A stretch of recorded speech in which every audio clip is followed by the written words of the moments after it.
Hello everyone and welcome to our channel. Today we are going to learn how to pass journal entries in some special cases. Before starting this topic, we will revise some of the rules of the accounting, rules related with the real account, rules of the nominal account and personal account. Clear? Debit अगर हम कहते हैं कि real account के accordingly real account deals with the assets like machine, building and furniture, cash, debtors. तो अगर हम यहाँ पे बात करते हैं कि अगर रियल अकाउंट है तो डेबिट व्हाट कम्स इन. अगर आपके कोई एसेट इंक्रीज करते हैं तो आपने उन्हें क्या करना है, डेबिट करना है. और क्रेडिट व्हाट गोज आउट, यानी अगर आपके एसेट डिक्रीज करते हैं तो आपने उन्हें क्या करना है, क्रेडिट करना है. डन. अगर आपके एसेट्स इंक्रीज हो गए तो आपने क्या करना है, डेबिट करना है. और अगर आपके एसेट डिक्रीज हो गए मीन्स गोज आउट तो आपने उन्हें क्या करना है, क्रेडिट करना है. What is the rule of nominal account. अगर आपके एक्सपेंसेस लॉसेस की हम बात करते हैं तो आपने हर एक्सपेंस या लॉस को क्या करना है, डेबिट. और अगर आपको कोई इनकम हो रही है, कोई आपको गेन प्रॉफिट हो रहा है तो आपने उसे क्या करना है, क्रेडिट करना है. What is the rule of personal account. Deals with the types of person, whether artificial person, natural person और रिप्रेजेंटेटिव पर्सनस. तो यहाँ पे अगर कोई पर्सन आपके बिजनेस के पॉइंट ऑफ व्यू से रिसीवर है तो आपने उसे डेबिट करना है. और अगर वो बिजनेस के लिए गिवर है तो आपने उसे क्रेडिट करना है.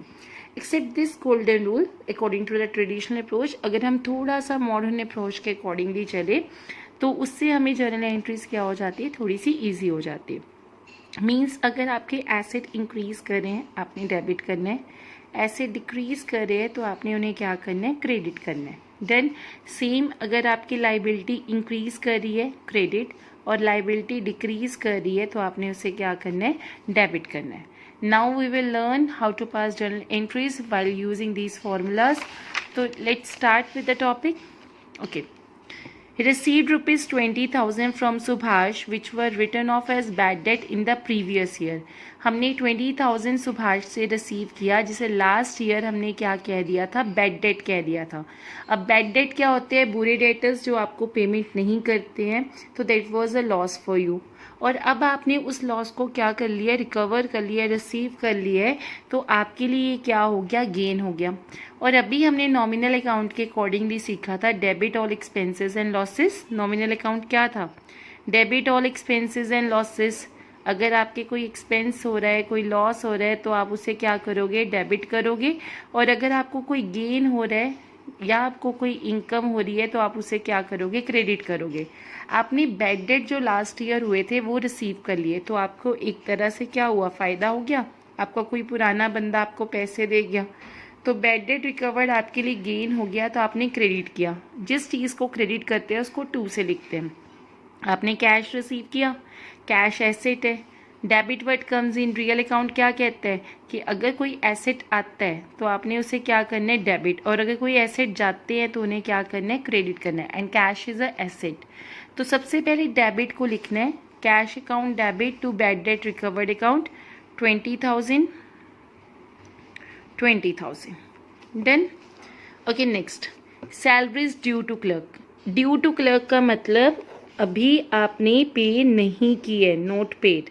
तो it is a liability for you. Liability क्या होती है, किसी को पैसा जो आपने देना होता है, ठीक है, इन फ्यूचर आपने रिटर्न करना होता है. हो गया किसी सिचुएशन में आपने अपने क्लर्क को सैलरीज नहीं पे की, सैलरी तो हो चुकी है, ड्यू हो चुकी है, मतलब वो बंदा काम कर चुका है, एक्सपेंस हो चुका है.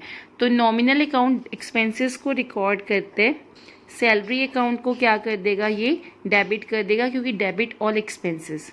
एंड सैलरी आउटस्टैंडिंग दो तरीके से समझेंगे. जहाँ पे वर्ड आउटस्टैंडिंग लगता है या फिर प्रीपेड लगता है, they are the representative personal account. तो यहाँ पे क्लर्क आपको एक तरह से टाइम दे रहा है, आपको एडवांटेज मिल रही है क्लर्क से कि आप उसकी सैलरी बाद में पे कर देना. तो is a giver of the advantage. तो यहाँ पे salary outstanding because it is a representative personal account. तो सैलरी आउटस्टैंडिंग आपको क्या करनी पड़ेगी, क्रेडिट. या फिर कुछ बच्चे इस तरीके से समझते हैं कि सैलरी आउटस्टैंडिंग लाइबिलिटी है, पैसे नहीं दिए, लाइबिलिटी बन चुकी है. लाइबिलिटी जब भी क्रिएट करती है या इंक्रीज करती है तो उसे हमेशा क्या करते हैं, क्रेडिट करते हैं. अगर इसकी जगह होता है ना रेंट आउटस्टैंडिंग, तो मेरी जर्नल एंट्री क्या आती है, rent account debit to rent outstanding. अगर लिखा होता है interest due but not paid, तो मैं क्या एंट्री डालती, interest account debit to interest outstanding. तो कुछ बच्चे एक तीसरा वे भी रखते हैं कि अगर मुझे आउटस्टैंडिंग या ड्यू वाली क्वेश्चंस आ जाते हैं ना, तो मैं उस एक्सपेंस को क्या करूँगा, डेबिट करूँगा, क्योंकि खर्चा तो हो चुका है, टू एक्सपेंस आउटस्टैंडिंग। मतलब अगर मैं कहूँ कि रेंट है, नहीं पे किया, rent account debit to rent outstanding. Salary नहीं पे की, salary account debit to salary outstanding. Interest नहीं पे किया, interest account debit to interest outstanding. यानी एंट्री यही रहनी है, सिर्फ ये नेम चेंज हो जाने हैं। तो योर वे कि आपको कैसे समझ आता है, रियल अकाउंट आप मतलब कि ट्रेडिशनल अप्रोच लेके चलना चाहते हो, मॉडर्न अप्रोच लेके चलना चाहते हो, जनरल एंट्री को ही याद कर लेते हो, that is your wish. Now provide depreciation at furniture at 10% costing ₹50,000। Furniture जिसकी कॉस्ट 50,000 है, उस पर आपने डेप्रिसिएशन देनी है। अच्छा पहले समझो डेप्रिसिएशन होती क्या है। आप एक्टिवा खरीद के लेके आए, 60-70,000 का आपको एक्टिवा पड़ा, आपने 3 महीने यूज़ किया। Now you want to sell that Activa, क्या वो 80,000 का बिकेगा या वो 70 का ही बिकेगा? ना वो 80 का बिकेगा, ना वो 70 का बिकेगा, उसकी वैल्यू कहीं ना कहीं क्या हो जाएगी, कम हो जाएगी। अगर किसी ने 70 का ही लेना होगा एक्टिवा, तो वो शोरूम से नहीं जाके ले लेगा। तो हमेशा क्या होता है, जब भी आप कोई एसेट खरीदते हो, उसे यूज़ करते हो, with the passage of time, uses of time, तो हम यूजेस ऑफ एसेट की वजह से उसकी जो वैल्यू है वो क्या कर जाती है, डिक्रीज कर जाती है, and that is called the depreciation, और इसे हम लॉस कहते हैं। तो बिकॉज नॉमिनल अकाउंट कहते हैं debit all expenses and losses, तो हम डेप्रिसिएशन को क्या करेंगे, डेबिट कर देंगे। तो डेप्रिसिएशन अकाउंट डेबिट, और एसेट की वैल्यू क्या होगी, कम हो गई। एसेट जब बढ़ते हैं तो डेबिट होते हैं मॉडर्न अप्रोच में, और एसेट जब कम होते हैं तो क्रेडिट होते हैं। तो क्योंकि फर्नीचर की वैल्यू कम हो गई है, डेप्रिशिएट कर गए, इसलिए फर्नीचर क्या हो जाएगा, क्रेडिट हो जाएगा। और 50,000 का फर्नीचर था, 10% के हिसाब से 5,000। डन।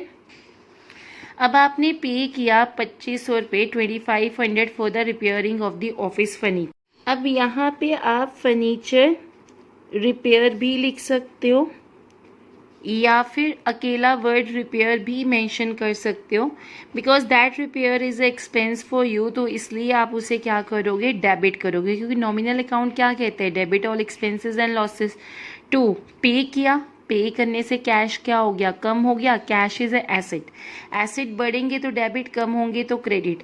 तो यहाँ पे क्योंकि आपने पे किया, कैश गया, पे करने से कैश जाता है, तो हम कैश को क्या करेंगे, क्रेडिट कर देंगे। तो यहाँ पे 2500। डन।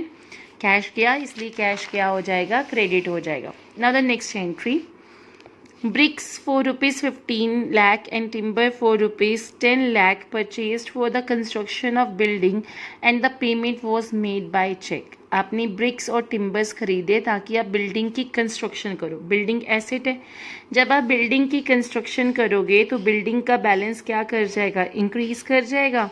एक बिल्डिंग बनी, दूसरी बिल्डिंग बनी, तीसरी बिल्डिंग बनी। जब हम किसी एसेट की कंस्ट्रक्शन करते हैं तो एसेट का बैलेंस क्या कर जाता है, इंक्रीज कर जाता है। तो building account debit to cash account या बैंक अकाउंट, क्योंकि यहाँ पे payment was made by cheque था, तो we will use the word bank, not the word cash. Cash में लिख रही थी बट वो गलत वर्ड हो रहा था, क्योंकि मैंने यहाँ पे स्किप कर गया, मेरे से यहाँ पे चेक वर्ड था। जब भी चेक लिखा होगा तब आपने बैंक वर्ड यूज करना है। डन। तो आपने बिल्डिंग के लिए टिम्बर एंड ब्रिक्स खरीदे, उससे बिल्डिंग की वैल्यू बढ़ेगी, क्योंकि बिल्डिंग का जब प्रपोर्शन, जैसे एक फ्लोर है, फिर दूसरा, तीसरा, चौथा, अगर आप फ्लोर्स डालोगे तो उससे क्या होता है, एसेट की वैल्यू बढ़ती है। तो जब एसेट की वैल्यू बढ़ेगी तो एसेट इंक्रीज कर रहे हैं, तो एसेट इंक्रीज कर रहे हैं तो एसेट डेबिट होगा। तो बिल्डिंग, अपनी ब्रिक्स एंड टिम्बर्स अकेले अकेले नहीं लिखना, तो उसे बिल्डिंग ही लिखोगे, building account debit to bank account. Bricks खरीदी थी 15 लाख की, टिम्बर खरीदा 10 लाख का, तो 25 lakh. Done. Now next, proprietor withdraw for personal use. जब भी पर्सनल यूज़ के लिए प्रोप्राइटर पैसा विड्रॉ करता है या कुछ भी चीज़ विड्रॉ करता है, that is known as a drawing. अब मैंने एक चीज़ समझानी है, मैंने तुम्हें एक वर्ड लास्ट वीडियो में सिखाया था कि जब परचेज हम करते हैं, जैसे परचेज गुड्स लिखा होगा तो हम परचेजेस वर्ड यूज़ करते हैं ना, और परचेजेस को हमेशा डेबिट करते हैं। जब सोल्ड गुड्स लिखा होता है तो हम टू सेल्स करते हैं। अब होता क्या है कि जब हमने ना गुड्स खरीदी और उसे बेचा नहीं और क्या किया, जैसे मैंने चिप्स, मेरी ना शॉप है, मेरे चिप्स के पैकेट पड़े होते हैं शॉप पे, तो मैंने खुद एक चिप्स का पैकेट खा लिया, बेचा नहीं उसको, सेल तो हुई नहीं, तो मैं उसे रिकॉर्ड कैसे करूँगी। तो या फिर ये हो सकता है कोई एम्प्लॉय स्टोल कर सकता है, आग लग सकती है, मैं किसी को चैरिटी दे सकती हूँ। तो उस सिचुएशन में मेरा सामान तो बिजनेस से बाहर जा रहा है लेकिन बिक तो रहा नहीं। अगर सामान बिजनेस से बाहर जाता है और सेल हो रहा होता है तो मैं जर्नल एंट्री में टू सेल्स लिख देती हूँ। लेकिन अगर मेरा सामान बिक नहीं रहा लेकिन बिजनेस से बाहर जा रहा है, जैसे आग लग गई है, तो अब तो वो है ही नहीं स्टॉक मेरे पास, मैं किसको बेचूंगी, ठीक है। या फिर एम्प्लॉयज़ चोरी करके ले गया, या चैरिटी दे दिया मैंने, या फिर मैंने खुद ही उस चीज़ को ले लिया, तो मुझे क्रेडिट किसको करना है, क्योंकि सेल को तो मैं क्रेडिट कर नहीं सकती। तो I will credit the purchase account also. लेकिन मैं क्या करूँगी, इसका रूल क्यों मैंने परचेजेस को ही क्रेडिट किया। एक्चुअली ना हम जर्नल के बाद लेजर में जाएंगे, और लेजर जब हम नॉर्मल लाइफ में होते हैं हम क्या कहते हैं, 10,000 की हमने गुड्स खरीदी, सेल की होती अलग चीज़ थी, लेकिन सेल नहीं किया और सामान कम हो गया क्योंकि हमने या तो चैरिटी में दे दिया या डोनेशन में दे दिया, मैंने 7,000 का सामान दे दिया। हम मैथ्स में क्या करते थे, माइनस कर देते थे, यही चीज़ होती थी ना। अब अकाउंट्स में ऐसा नहीं होता है, अकाउंट्स में जिस चीज़ को माइनस करना होता है ना, आप उसके नीचे नहीं लिख सकते ऐसे करके, आपको क्या करना होता है, उसी चीज़ को रिवर्स कर देना होता है। जैसे परचेजेस डेबिट है तो आप परचेजेस को क्या करोगे, क्रेडिट करना। तो वैसे अगर बिकता तो हम सेल्स को क्रेडिट करते, बट चैरिटी हो गई, पर्सनल यूज़ के लिए ओनर ने पैसा निकाल लिया, ठीक है, या फिर एम्प्लॉय ने स्टोल कर लिया, या फिर चोरी, मतलब कि हम कहते हैं आग लग गई, तो उसमें परचेजेस को ही क्या किया जाता है, क्रेडिट किया जाता है। तो यहाँ पे proprietor withdrew for his personal use cash ₹20,000, goods ₹10,000। तो एक तो ड्राइंग्स हुई, D for drawings, D for debit. Drawings ये वो वाली 10th वाली ड्राइंग नहीं है जो आप करते थे, यहाँ पे ड्राइंग्स का मतलब क्या है, अगर कोई ऑनर अपने पर्सनल यूज़ के लिए कुछ विड्रॉ करता है। तो ड्राइंग्स अकाउंट डेबिट टू क्या क्या गया, कैश गया, तो टू कैश। गुड्स गई, बिकी नहीं है ना, तो हम यहाँ पे वर्ड क्या लिखेंगे, परचेजेस ही लिखेंगे। तो 20,000 का कैश गया, 10,000 की गुड्स गई, और 30,000 का क्या हो गया, ड्राइंग्स हो गया। Okay, cash ₹20,000 was stolen by employ. 20,000 का कैश है, एम्प्लॉय ने चोरी कर लिया, तो लॉस हो गया, और लॉस बाय क्या हुआ, थेफ्ट हुआ। लॉसेस को क्या करते हैं, डेबिट करते हैं। कैश गया तो हम कैश को क्या करेंगे, क्रेडिट करेंगे, क्योंकि कैश जब आएगा डेबिट, कैश जब जाएगा तो क्रेडिट। रियल अकाउंट है, जब एसेट आता है डेबिट, जब एसेट जाता है credit. Okay, goods worth ₹25,000 were distributed as a free sample. Free sample means आपने किसी को दे दिया कि यूज़ कर और देख तेरा सामान, हमारा सामान कितना अच्छा है, तो it is a kind of advertisement. तो हम एडवर्टीजमेंट को क्या करेंगे, डेबिट करेंगे, क्योंकि that is expense for us. चाहे हमने फ्री बांटे हैं, बट हमने फ्री खरीदे तो नहीं थे ना, दिया हमने फ्री है, लिया हमने नहीं था फ्री। तो यहाँ पे एडवर्टीजमेंट अकाउंट डेबिट, गुड्स गई हैं, बिकी तो नहीं, तो हम क्या लिखेंगे, word purchases account. Then I hope you are able to understand the journal entries. If you are facing any doubt, you can ask in the comment box, and if you are able to understand, then please press the like button.